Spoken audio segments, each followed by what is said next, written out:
Investigación comunitaria, unidad 4.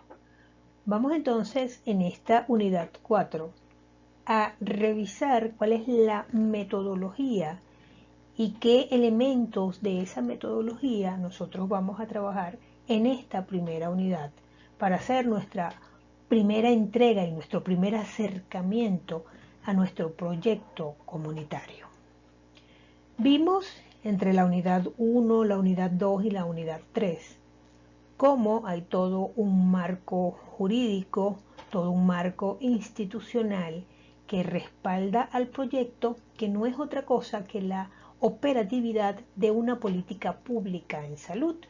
Vamos entonces en esta unidad a revisar cómo vamos a operativizar este proyecto, cómo lo vamos a llevar a la realidad, cómo nos vamos a acercar a estas comunidades para cumplir con nuestro trabajo. Comencemos hablando de la investigación comunitaria. Recuérdense cuando vimos bases del conocimiento que la investigación se fundamenta o se orienta en dos grandes paradigmas, un paradigma positivista y un paradigma fenomenológico, y que dentro de la fenomenología íbamos a encontrar dos tendencias, un enfoque fenomenológico neto, ¿verdad? Un enfoque donde simplemente voy a describir qué es lo que está ocurriendo en la realidad, y un enfoque sociocrítico que más, o aparte, mejor dicho, de describir esa realidad, describir el fenómeno, ver la interrelación que ese fenómeno tiene, lo voy a hacer desde una posición crítica. Y hablábamos también que dentro de este paradigma fenomenológico vamos entonces a encontrar diferentes metodologías, diferentes modos de abordar la investigación. ¿Okay? Tenemos una investigación, puede ser etnográfica, puede ser fenomenológica, puede ser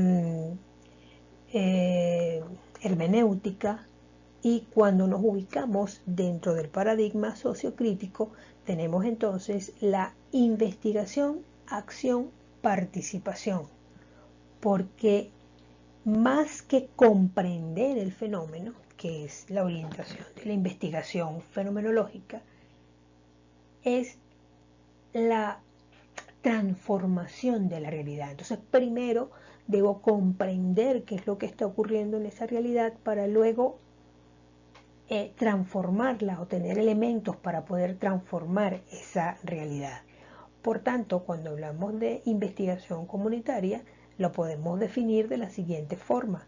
Es el proceso entendido como construcción de conocimientos sobre las realidades sociales, tomando en consideración el contexto en el que se desarrollan y las condiciones que llevan a las personas a responder a los desafíos que éste les presenta.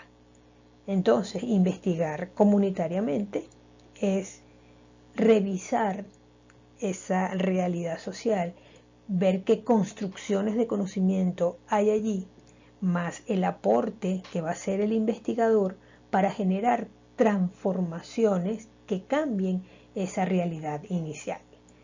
Y el proyecto comunitario que va a actuar sobre esa comunidad se define de la siguiente forma. El proyecto comunitario es un instrumento en el cual se plantea la solución a un problema o la satisfacción de una necesidad sentida por la colectividad, es decir, es un plan de acción detallado que resuelve un problema, una necesidad colectiva situacional, corresponsable y cogestionaria de la comunidad.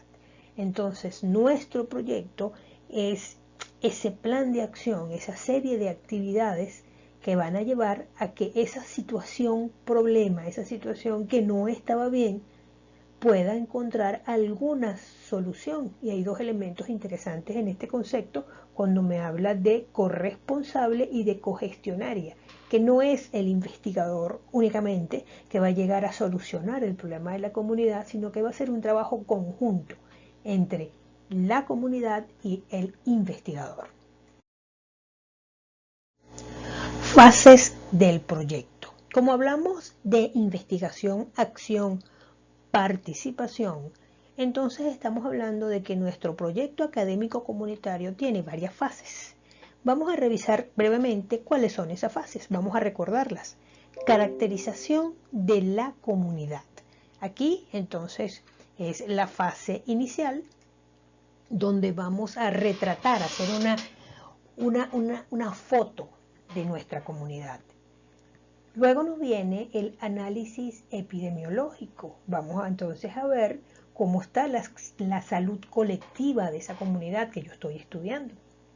Luego vamos al diagnóstico comunitario, que de acuerdo a los datos que me arroje el análisis epidemiológico, yo voy a, de esa gama de problemas que me puedo encontrar, voy a diagnosticar y a seleccionar cuál es el problema con el que nosotros vamos a trabajar. Con base entonces a ese problema paso a la fase de planificación, donde ya voy a organizar mi plan, ya voy a organizar las acciones y las metas que quiero conseguir. Una vez que eso lo hago, paso a la ejecución de ese proyecto. Voy entonces a poner en marcha, voy a accionar, voy a operativizar mi planificación, voy a ejecutar mi proyecto. Luego pasamos a una fase de evaluación de impacto social. Voy a ver qué tanto alcancé con la ejecución de mi proyecto y con la transformación de esa realidad. Posteriormente, voy finalmente a hacer una sistematización de experiencias donde voy a analizar y evaluar cómo fue el proceso que viví junto con esa comunidad cuando apliqué mi proyecto. Caracterización de la comunidad.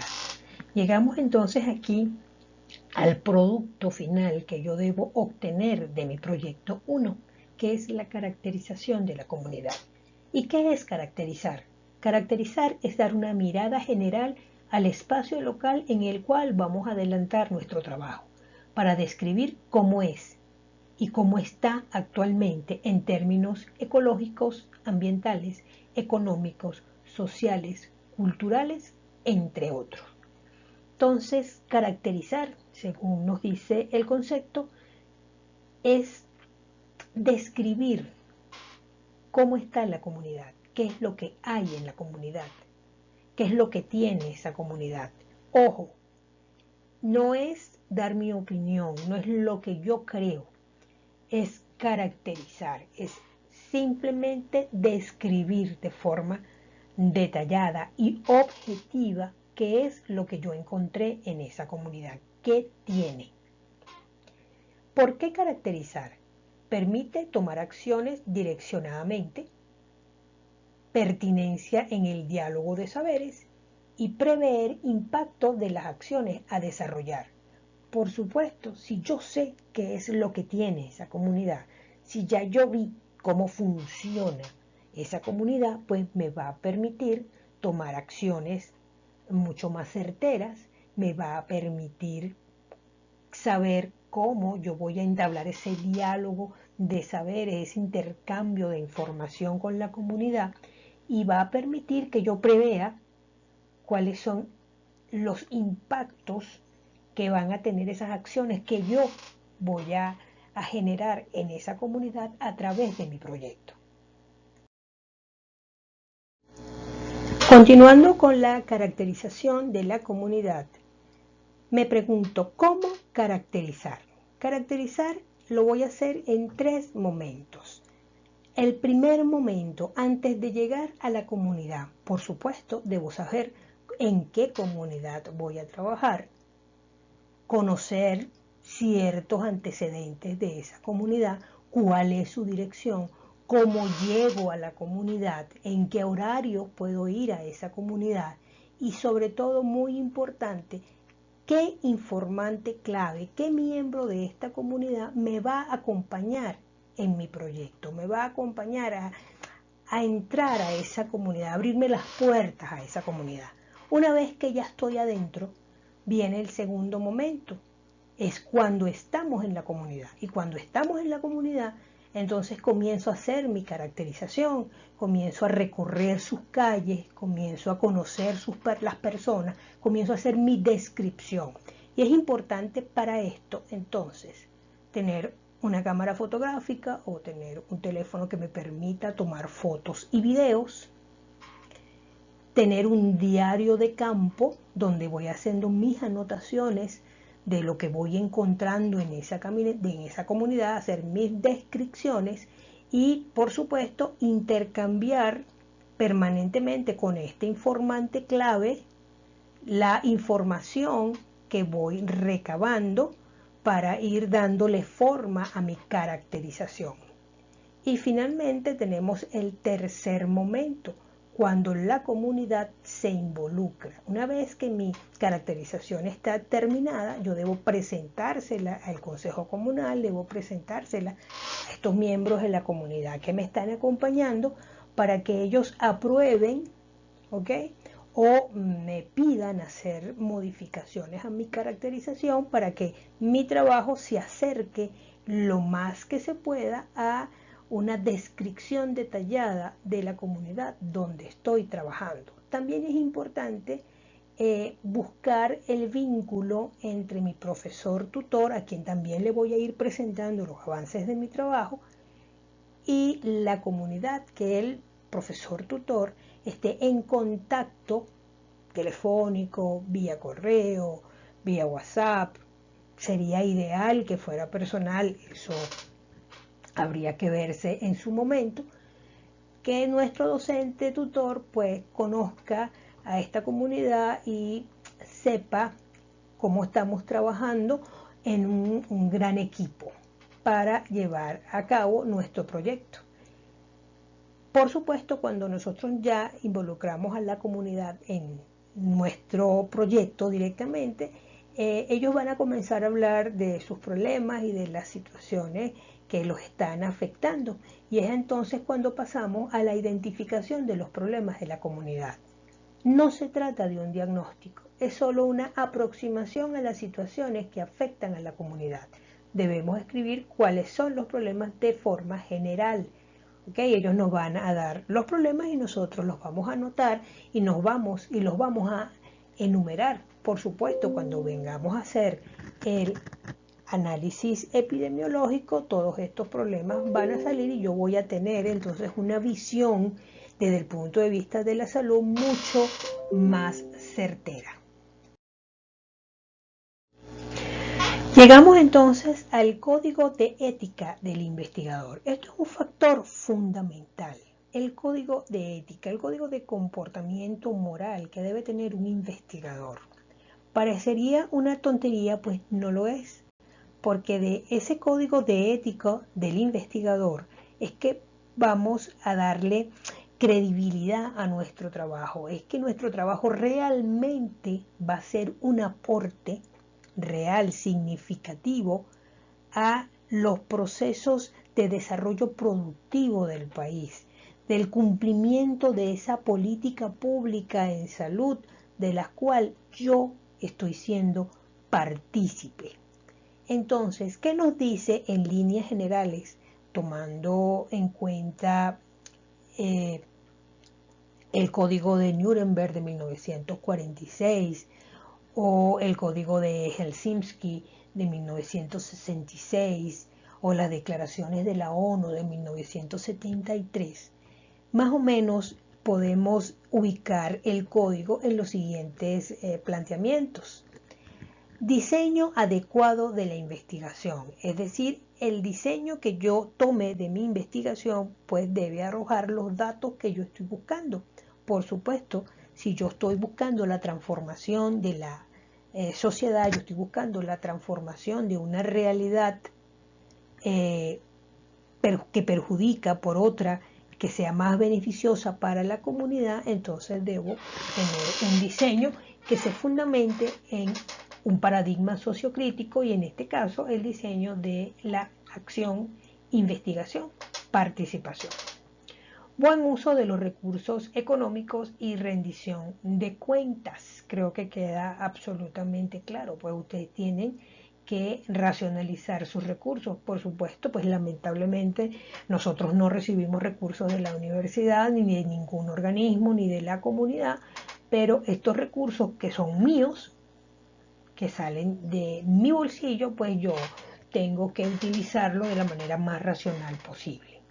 El investigador principal y los colaboradores, es decir, el investigador tiene que estar consciente y estar atento a que su trabajo no es él solo, que es un equipo, que no solamente son los compañeros que me acompañan en el trabajo, que son mis compañeros de estudio, sino que también hay una comunidad que son mis colaboradores y debe haber un principio de respeto y de manejo democrático de la información que yo esté generando con mi proyecto.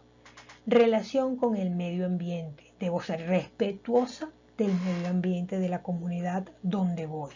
Puede ser que a lo mejor allí yo consiga un chiquero, puede ser que haya esté sucio por la misma dinámica que la comunidad tenga, pero yo no debo ser partícipe de eso, sino todo lo contrario, respetar ese medio ambiente y ese sistema. La confidencialidad y el mantenimiento del anonimato e intimidad. Por supuesto, si hay gente que me va a dar información, me va a aportar información y requiere de la confiabilidad y el mantenimiento del anonimato, yo debo entonces respetar eso que se me está pidiendo. La no coacción, es decir, la gente que quiera darme información para el proyecto, la gente que quiera participar es bienvenida. Quien no quiere hacerlo, yo no lo puedo obligar. Consentimiento informado, esto es muy importante. Si yo voy a dar alguna información, si yo voy a tomar alguna foto, si yo voy a grabar a alguien, yo debo informarle de lo que yo voy a hacer. ¿Ok? Entonces debe la persona consentir, aprobar qué es lo que yo voy a hacer, mucho antes de hacerlo. Protección contra daños. ¿Okay? Yo no, como muy vinculado con la relación con el medio ambiente, ¿ok? Yo no voy a estar botando basura, yo no voy a estar dañando paredes, ni nada por el estilo, y mucho menos estar dando espectáculos de ninguna índole en esa comunidad. Derecho a acceder a los resultados por parte de los que participaron en la investigación. Ellos de primera mano deben conocer cuál es el resultado de la investigación mucho antes de que esta investigación se publique, o pase a manos de este docente que lo va a evaluar en un primer momento. Por lo tanto, ahí está el proceso de comunicación, de comunicar los datos, comunicar lo que estoy haciendo. Transparencia y manejo inadecuado de datos, es decir, yo debo ser sincera con los datos que recojo, no los voy a abultar ni los voy a disminuir, debo hacer un uso adecuado, no inadecuado de los datos. Comunicación de los resultados, o sea, debo, una vez que este proyecto esté ya estructurado, debo comunicar esa información. Citación de fuentes, plagio y autoplagio, o sea, si voy a requerir de fuentes que no son mías, de información que no obtuve yo de la realidad, sino que me la dio alguien, ¿okay? O la saqué de alguna fuente de internet, de algún ministerio, de algún organismo municipal o estatal, yo debo reportar que esa información no es mía. Y finalmente, preservar los datos originales. Es decir, yo debo, por eso llevo mi diario de campo, guardar la información que obtuve de la realidad. ¿Ok? No solamente es el proyecto ya procesado, sino que esos datos primarios que yo obtuve también debo resguardarlos. Porque esa es mi fuente, ¿ok? Que va a decir de que ese trabajo es mío, es original. Llegamos entonces al proceso de evaluación. ¿Qué nos corresponde hacer en este proyecto 1? ¿Cuál es el primer producto que nos está pidiendo el proyecto? La elaboración de la caracterización de la comunidad. Y entonces damos las instrucciones que ya muchas hemos dado en las unidades anteriores. Visualiza el video, organízate en grupos, de 3 a 5 estudiantes máximo o está atento a las indicaciones de tu profesor tutor. Crea un grupo de WhatsApp, Telegram o cualquier otra plataforma que te permita interactuar en tiempo real. Seleccionado tu grupo, a través de la interacción, organicen el trabajo aportando ideas. Todos los miembros deben participar en la discusión. Entre los integrantes del equipo, seleccionen una comunidad que cumpla con los requerimientos que se establecen en el artículo 4 de la Ley de los Consejos Comunales. Es decir, que esté debidamente organizada. Es fundamental que la comunidad que ustedes seleccionen, que me imagino debe ser una de las comunidades de las cuales ustedes viven, algún miembro del grupo vive en esa comunidad, que esté debidamente organizada con un consejo comunal, porque esta organización es lo que nos va a permitir poder avanzar con el proyecto de manera satisfactoria. Una vez que ya tengo esta comunidad seleccionada, voy a descargar de internet la guía del proyecto académico comunitario PAC fase 1. Allí les explican claramente cómo se hace la caracterización y qué elementos debo tener de la caracterización para irlos buscando en esa comunidad. ¿Ok? Realizar por lo menos 3 visitas a la comunidad seleccionada, mínimo 3 visitas, y estas visitas deben estar debidamente registradas, con fotos que deben llevar fechas, con videos que deben llevar fechas y con una firma con fecha del consejo comunal o de ese informante clave que me está acompañando en la comunidad, que me está ayudando en la comunidad, que certifique que los miembros de ese equipo estuvieron en esa comunidad, y eso deben presentárselo a su profesor tutor. Ubicar dentro de la comunidad un informante clave, que será la persona que les dé el apoyo e información dentro de la comunidad. ¿Ok? Esto es un requerimiento, por lo tanto es fundamental que ustedes tengan una persona dentro de la comunidad que es el que le va a abrir las puertas para obtener la información que se necesita. Si es posible, facilitar con el debido permiso el número telefónico para su docente tutor pueda monitorizar el proceso. Sería importante que haya entonces una comunicación vía telefónica, como se los planteo allí, vía correo, vía WhatsApp o cualquier otro mecanismo, que el profesor tutor pueda conocer quién es la persona con que ustedes están trabajando en esta comunidad. Es importante documentar todo el proceso. Mediante fotos, videos, anotaciones, deben tener un diario de campo, es decir, un cuaderno donde anoten toda la información debidamente organizada y fechada. De esta forma no se perderá ningún dato. Elabore el informe de la caracterización de la comunidad de la siguiente forma: portada, introducción, caracterización y reflexiones finales del grupo con respecto a su experiencia en la actividad. Envíe al profesor de acuerdo a las instrucciones que éste le dé. Entonces, ¿cuánto vale la actividad? 25%. Entonces, vamos a tener un 10%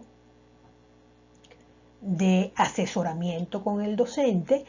Ustedes se pondrán de acuerdo, el profesor tutor se pondrá de acuerdo con ustedes de qué manera los va a asesorar, si esto va a ser semipresencial, si esto va a ser vía internet, si van a abrir un grupo de WhatsApp o de Telegram para esto, si van a abrir un blog. Ya el profesor tutor les indicará cómo va a ser estas asesorías, y un 15% el informe que deben entregar de manera digital. Entonces, ya de esta forma cerramos nuestro proyecto 1 con la elaboración de la caracterización de la comunidad, que en la medida que esta caracterización esté lo más ajustada posible a la realidad, todo nuestro proyecto entonces será un éxito, porque voy a tomar las decisiones acertadas y voy a estructurar un plan que realmente va a alcanzar el fin último de nuestros proyectos académicos comunitarios, que no es otro que apoyar a nuestras comunidades en el mejor manejo de su salud, en llevar esta política pública a, a la persona que está en las comunidades, al pueblo llano, para que se empodere realmente de su propia salud y comience a ser corresponsable y cogestionario de su bienestar.